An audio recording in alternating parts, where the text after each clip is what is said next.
An 8-year-old girl in a yellow dress exploded through the door of a roadside cafe and screamed at a notorious biker, "Don't drink it!" He almost dismissed her. That split-second decision would have killed him. What she witnessed from a corner booth saved a man who had survived 15 years on the road. Bar fights, betrayals, and the ghosts of his past. But nothing could have prepared him for this moment. If you think you know what courage looks like, this story will change your mind. Hit subscribe to Biker Stories, because sometimes the smallest voice carries the biggest truth. Let's ride. The desert heat shimmered off Route 66 as the afternoon sun turned the asphalt into molten silver. Maggie's roadside cafe sat like a forgotten relic of better days, its faded turquoise paint peeling in long strips. Neon sign flickering weakly against the brutal light. A single Harley gleamed in the gravel parking lot, chrome and black steel that looked too well maintained for its owner's weathered soul. The cafe's interior offered little refuge from the heat. Ceiling fans turned lazy circles, pushing warm air past cracked red vinyl booths and chrome-edged tables. It smelled of burnt coffee, frying grease, and the dust that blew in every time the door opened. This wasn't a destination. It was a way station for drifters, truckers, and those running from something they couldn't name. At the bar sat Jake Reaper Stone, his tattooed arms resting on the scarred counter, his leather vest bearing marks of 1,000 miles and twice as many regrets. He was a man people gave wide berth to, not from fear alone, but from recognition that some souls carry weight others can't fathom. Nothing shook him anymore, or so he believed, but that certainty was about to crumble, shattered by the terrified voice of a child who would burst into his world with desperation in her eyes and words that would save his life. Chuck, the gray-haired bartender who knew better than to ask questions, set a cold beer bottle on the counter. "Usual, Jake." The amber glass sweated in the oppressive heat as Jake wrapped his calloused fingers around it, ready to chase away the anniversary demons that had driven him through the night. Today marked 3 years since the accident that took his brother. 3 years of guilt, 3 years of running. He lifted the bottle toward his lips, but before it reached them, chaos erupted. The cafe door crashed open with such violence that the little bell above it tore free, clattering across the linoleum. Every head turned toward the sound. A small figure stood silhouetted in the doorway, backlit by the merciless desert sun. An 8-year-old girl in a faded yellow dress, her bob-cut brown hair stuck to her forehead with sweat, her small feet bare and bleeding from the scorching pavement. She was gasping for air, chest heaving, brown eyes wide with absolute terror. She looked impossibly fragile in this hard place, like a canary that had flown into a den of wolves. And then she screamed the words that would change everything. "Don't drink that." Emma Grace Turner had learned to make herself invisible. It was a skill her father had never intended to teach her, but 7 weeks of living under Mrs. Helen Pritchard's roof had perfected it. Stay small, stay quiet, stay out of the way. The bruises on her thin arms told the story of the times she'd forgotten. But her father, her real father, David Turner, had taught her something else before he vanished. Always watch, Emma girl. Always remember. The world shows you the truth if you pay attention. She clung to those words like a lifeline, even as the authorities insisted he'd abandoned her. Even as Mrs. Pritchard spent the grocery money on cigarettes and boxed wine, leaving Emma to survive on stale crackers and tap water. Even as 7 weeks stretched into an eternity of waiting for him to come home. That's why she'd walk 3 miles barefoot in the desert heat to reach Maggie's cafe. Truckers stopped here, bikers stopped here, people talked. Maybe someone had seen something. Maybe someone knew where her father was. She'd been sitting in the corner booth for 2 hours, nursing a glass of water Chuck had given her with a pitying look, when the man in the green vest walked in. Emma's survival instincts screamed at her immediately. Kyle Barrett moved like a storm about to break, all coiled tension and barely contained rage. His eyes swept the cafe with predatory focus, landing on the biker at the bar. Jake Stone. Emma had heard Chuck use the name. Barrett's face twisted with something dark and hungry. Emma shrank deeper into her booth, her father's voice echoing in her mind. Watch. Remember. She watched. Chuck disappeared into the back cooler, calling out that he needed to change a keg. The cafe's few other customers were absorbed in their own worlds. A trucker reading a newspaper, an elderly couple picking at pie. Barrett moved. It happened fast, but Emma caught every detail. She'd spent 7 weeks learning to notice everything, searching desperately for any clue about her father. Barrett glanced around once, then slid behind the bar with practiced ease. His hand went to his jacket pocket and emerged with something small, a glass vial with a white cap, no bigger than Emma's thumb. Her heart hammered against her ribs. Barrett's movements were surgical. He uncapped the vial, tilted it over the beer bottle sitting in front of Jake's empty stool. Clear liquid glugged out, disappearing into the amber beer. He recapped the vial, pocketed it, then used his sleeve to wipe the bottle's neck clean. The whole thing took maybe 15 seconds. Barrett slipped away from the bar and headed for the door, but not before Emma saw his face. Satisfaction mixed with something cold and final. The look of a man who just won a game no one else knew they were playing. Emma's body went rigid with understanding. Mrs. Pritchard made that same furtive checking motion when she thought Emma wasn't watching, hiding her bottles, covering her tracks. "Someone's going to get hurt," Emma's instinct screamed. Jake returned from the restroom, leather vest creaking as he settled onto a stool. His weathered hand reached for the beer bottle, lifted it, began bringing it toward his lips. Emma's paralysis shattered. She launched herself from the booth, her bare feet slapping against the linoleum, her voice tearing from her throat in a scream that made the ceiling fans rattle. "Don't drink it! Stop! Don't drink that!" Jake's hand froze inches from the bottle. His first instinct was anger, raw and immediate. Not today. Not on this day. He'd ridden through the night to be alone with his grief, and now some kid was screaming in his face, disrupting the only moment of peace he'd find. "Kid, you need to..." But the words died in his throat. He'd seen fear before. Real fear. The kind that made men's voices shake in prison yards. The kind that preceded violence. The kind that couldn't be faked. And this little girl, this tiny thing in a yellow dress with bleeding feet and wild eyes, had that fear radiating off her in waves. She wasn't seeking attention. She wasn't playing games. She was trying to save his life. Jake's eyes tracked from the child to the other faces in the cafe. The trucker looked confused. Chuck had emerged from the back cooler, dish towel in hand, frozen mid-step. The elderly couple clutched each other, and there, standing near the door, was a face Jake hadn't seen in 3 years. Kyle Barrett. The recognition hit like a fist to the gut. Barrett's face told Jake everything he needed to know. For one crystalline second, guilt flashed across those features. Pure, undeniable guilt. Then it twisted into something uglier. Rage. The desperate fury of a man whose plan had just unraveled. "The hell is this?" Barrett's voice came out too loud, too aggressive. "I was just leaving and this crazy kid..." "Him!" Emma's small hand shot out, finger pointing with absolute certainty. "That man?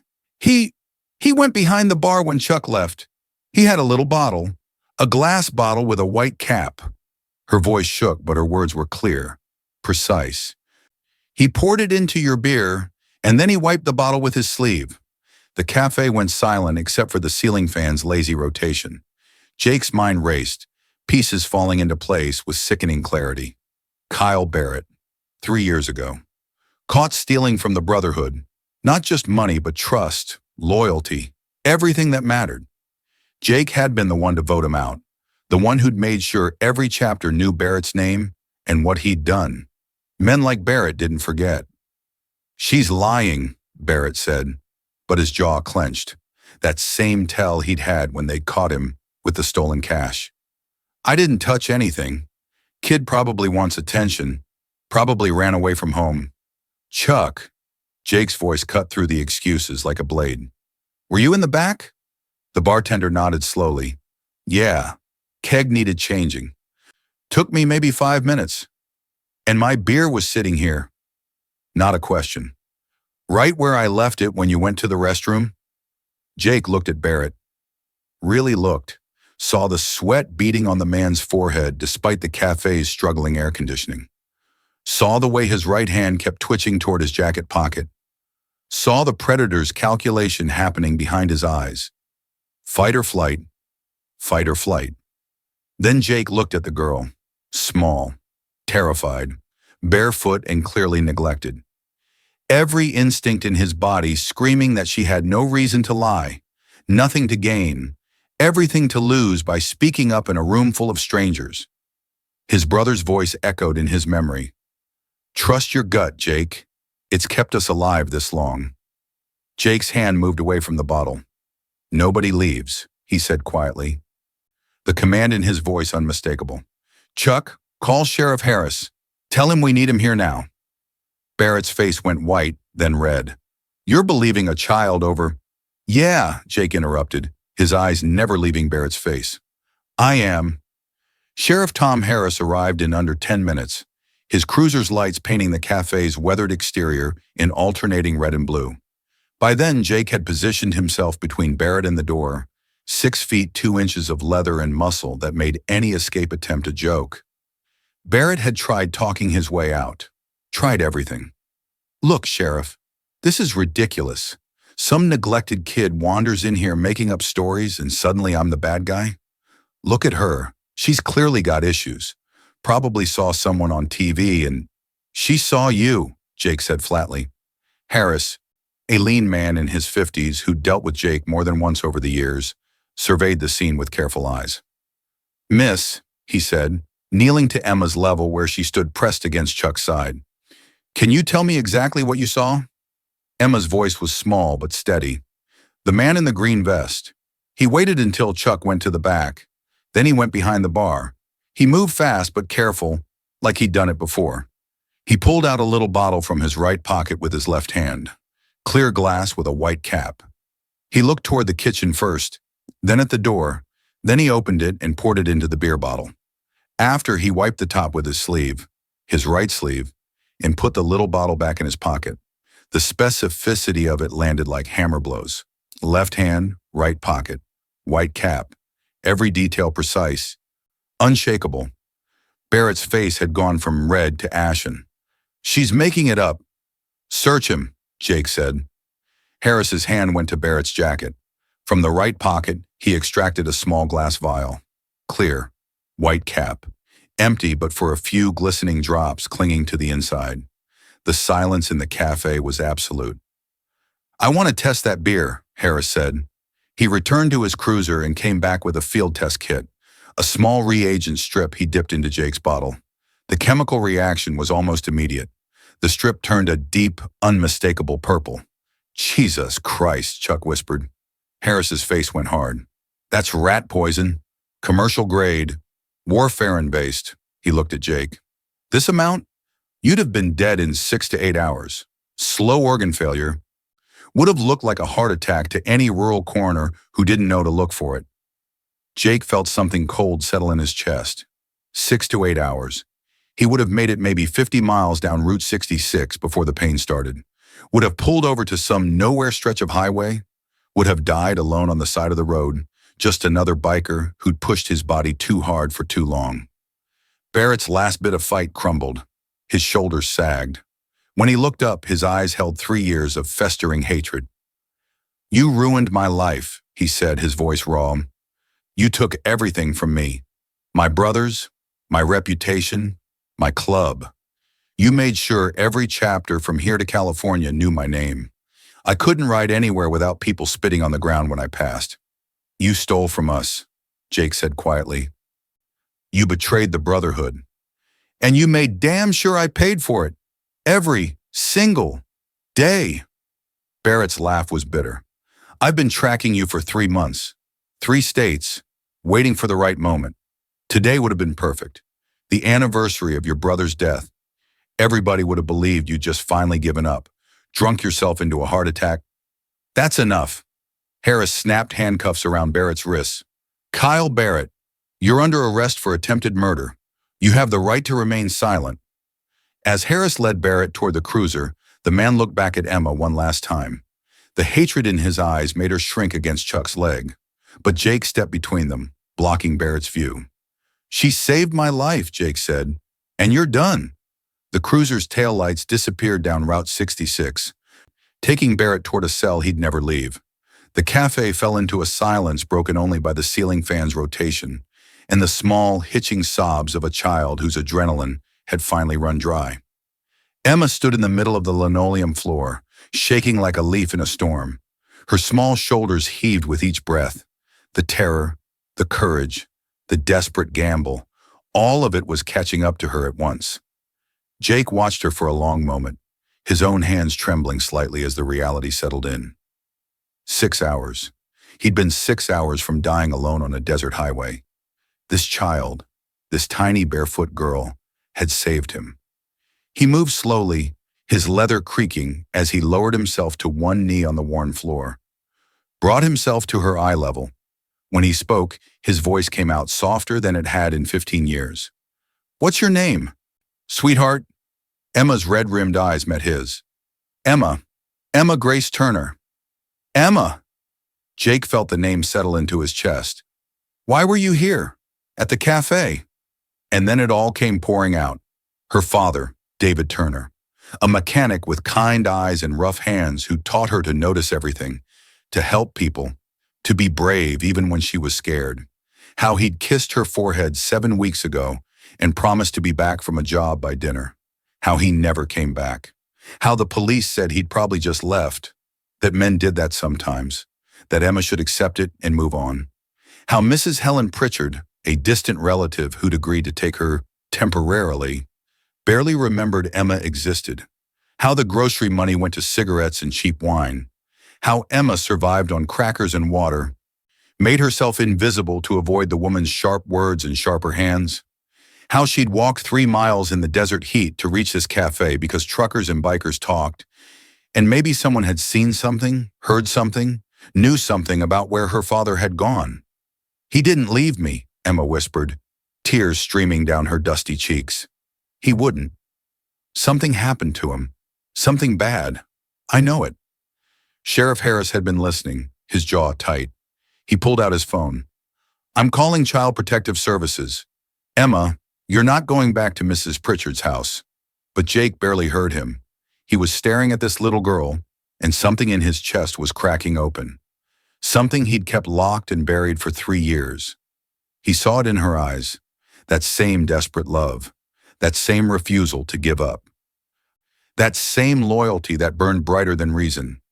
It was the same way he'd loved his brother, the same way he'd blamed himself when the accident took him, the same way he'd been running ever since, believing he didn't deserve peace, didn't deserve redemption, didn't deserve to stop carrying that weight.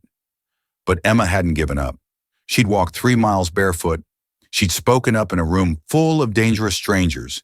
She'd risked everything to save someone she didn't even know. She was everything Jake had forgotten how to be. His voice came out rough with emotion. "Emma, look at me." She did, those brown eyes full of hope and fear and exhaustion. "I'm going to find your father," Jake said. Each word was a vow, spoken with the same gravity he'd once used to swear Brotherhood oaths. "You saved my life today. You gave it back to me when I didn't even know it was worth saving. I'm going to use that life to bring your dad home. I promise you." Emma's face crumpled, and she threw her small arms around Jake's neck, sobbing into his leather vest. He held her carefully, this fragile, fierce creature who'd crashed into his world and shattered everything he thought he knew. Chuck wiped his eyes with his bar towel. Sheriff Harris turned away, clearing his throat.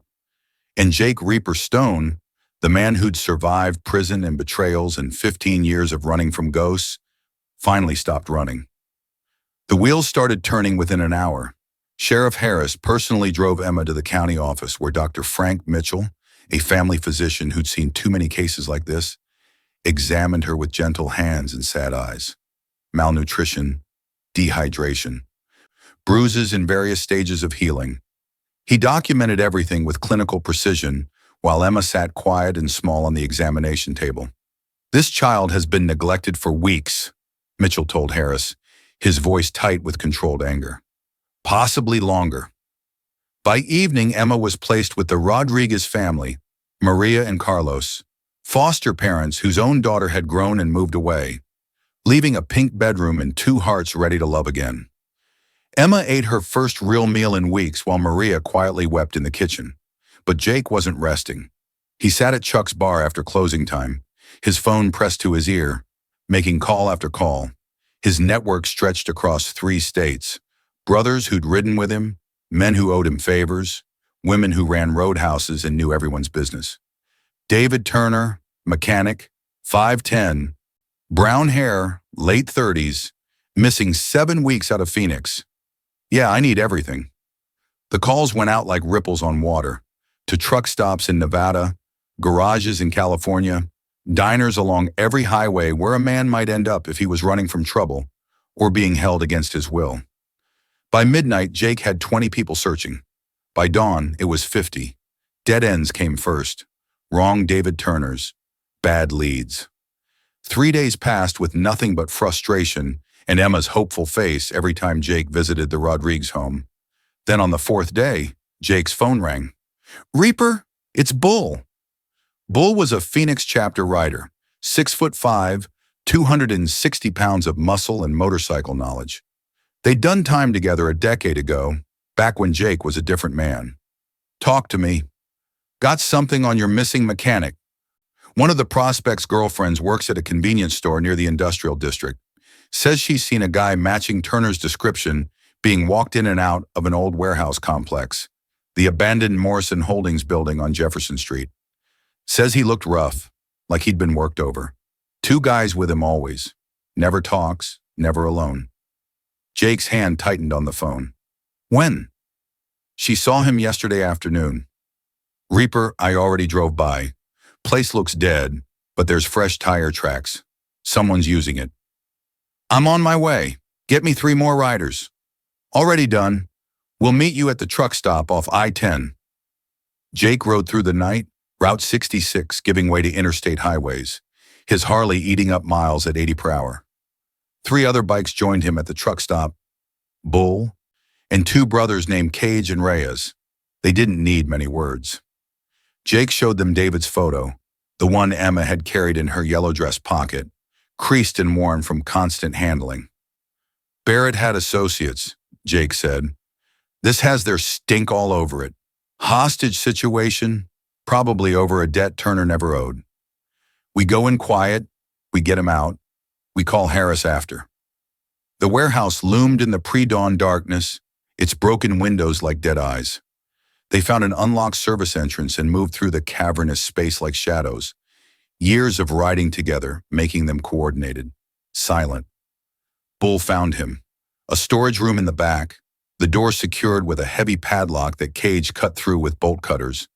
Inside, David Turner sat slumped against the wall, his face bruised and swollen, his lips cracked from dehydration. His clothes were filthy and torn, but his eyes, when they opened and focused on Jake, held desperate, fierce hope. "Emma," he croaked. "My daughter." "She's safe," Jake said, kneeling beside him. "She's the reason we found you. Let's get you home." They carried him out, loaded him carefully onto the back of Bull's bike, and rode straight to County General Hospital, with the dawn breaking red and gold behind them. Maria Rodriguez brought Emma to County General at dawn, the little girl still in her borrowed pajamas, clutching the worn photograph of her father. She'd been awake all night after Jake's call, afraid to hope, unable to stop hoping. When she saw him through the hospital room door, Emma went completely still. David Turner sat propped up in the bed, IV lines running into his bruised arms, his face swollen but his eyes clear. Alive. Alive. "Daddy?" The word broke something open. Emma ran, and David caught her, pulling her onto the bed and into his arms, holding her like he'd never let go. They both sobbed, 7 weeks of fear and loneliness and desperate love pouring out in that sterile hospital room, while Maria wept quietly in the doorway, and Jake turned away, his own eyes burning. "I'm sorry, baby girl," David choked out. "I'm so sorry. They grabbed me outside the garage, said I owed them money for something I never did, kept me locked up. Emma, I tried everything. I fought so hard to get back to you." "I knew," Emma whispered against his chest. "I knew you didn't leave." I knew. David looked over her head at Jake, who stood by the window. She told me, he said, his voice breaking. Told me you saved her. Saved us both. Brother, I don't have words. You don't need them, Jake said quietly. The weeks that followed moved like a dream made real. Jake covered every medical bill without discussion. When David was released, Jake had already arranged a job interview at a legitimate garage. One of the brothers ran a shop in Flagstaff, needed a good mechanic, no questions asked about the missing 7 weeks. Mrs. Pritchard was charged with criminal neglect. She didn't fight it. David and Emma moved into a small apartment with 2 bedrooms and windows that let in light. Emma had her own bed, her own clothes, her own toys. She had her father's goodnight kisses and morning pancakes. She had safety, but she also had something else. 6 months after that terrible, beautiful day at Maggie's Café, Jake organized a gathering there. Bikers from 3 states rolled in, filling the parking lot with chrome and thunder. Inside, Chuck had prepared a feast. Jake stood and called Emma forward. She came shyly, still small, but healthier now, her yellow dress replaced by jeans and a t-shirt, her feet in proper shoes. From a leather case, Jake pulled a custom-made vest patch. Across the top, Honorary Road Guardian. Below it, embroidered angel wings spread wide. You saved my life, Jake said, his voice carrying through the silent cafe. This brotherhood honors courage above all else. You've earned this. Emma wore it pinned to her jacket, glowing with pride.